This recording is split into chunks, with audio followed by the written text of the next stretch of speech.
The United Kingdom has faced a major COVID-19 crisis over the past few months. It has reported one of the highest death tolls and infection cases in Europe.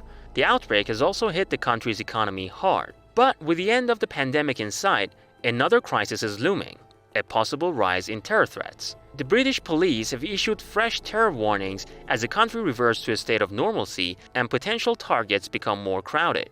London police said over the course of the pandemic and nationwide lockdowns, the terrorists' capabilities have remained unchanged. They stressed that the extremists have never stopped planning for terrorist attacks or radicalizing people as new recruits. The Metropolitan Police said it's become increasingly easy for extremist elements to publish their content in cyberspace and target vulnerable people. It seems to me that there isn't any real proper system anymore to be pursuing what is going on online, and particularly with these apps, Telegram, Signal, WhatsApp, etc. And of course, these should not all be put under surveillance, but many of us think anyway, that they are under surveillance by the companies that make the apps. The police don't necessarily have access to that information, but the companies do. So the police have just kind of been carrying on as if they're still living in the 20th century, when of course the extremists and even the terrorists are way ahead of them. Currently, the terror threat in the United Kingdom stands at substantial. The level depends on how likely terror attacks would be carried out in crowded spaces, leading to mass casualties.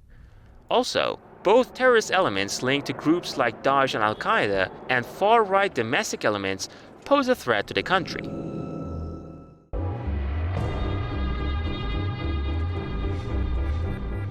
In April 1999, 3 blasts hit different parts of the British capital, London, over 3 consecutive weekends. It was one of the deadliest far-right attacks on British soil. The informant who identified the bomber now says it's only a matter of time before a similar attack is carried out. The informer, who's been assigned the pseudonym Arthur, says it's no longer like 1999 when extremists spread their ideology by giving out flyers, and that the availability and accessibility of extremist materials online mean that similar attacks are certain to take place. Over the past few years, the country has been hit by multiple terror incidents, killing scores of people.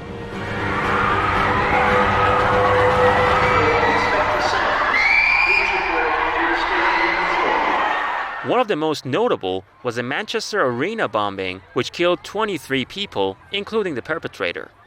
10 victims were aged under 20. Less than 2 weeks after that, 3 terrorists drove their van through the crowd on the London Bridge before going on a stabbing spree. 8 people were killed in the incident and nearly 50 others were wounded.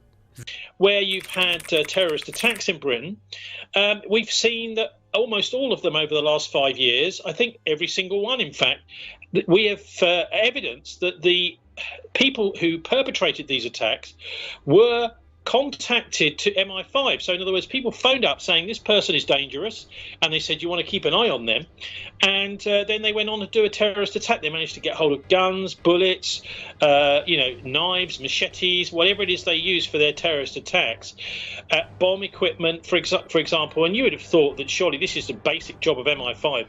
If they get a phone call saying keep an eye on this person, that they should actually be doing that through surveillance. So they don't seem to be doing so. These were but a few incidents that rocked the UK, although the frequency with which the terror attacks are occurring there has decreased during the COVID-19 pandemic. The attacks never stopped. That's an ominous sign for the British domestic security.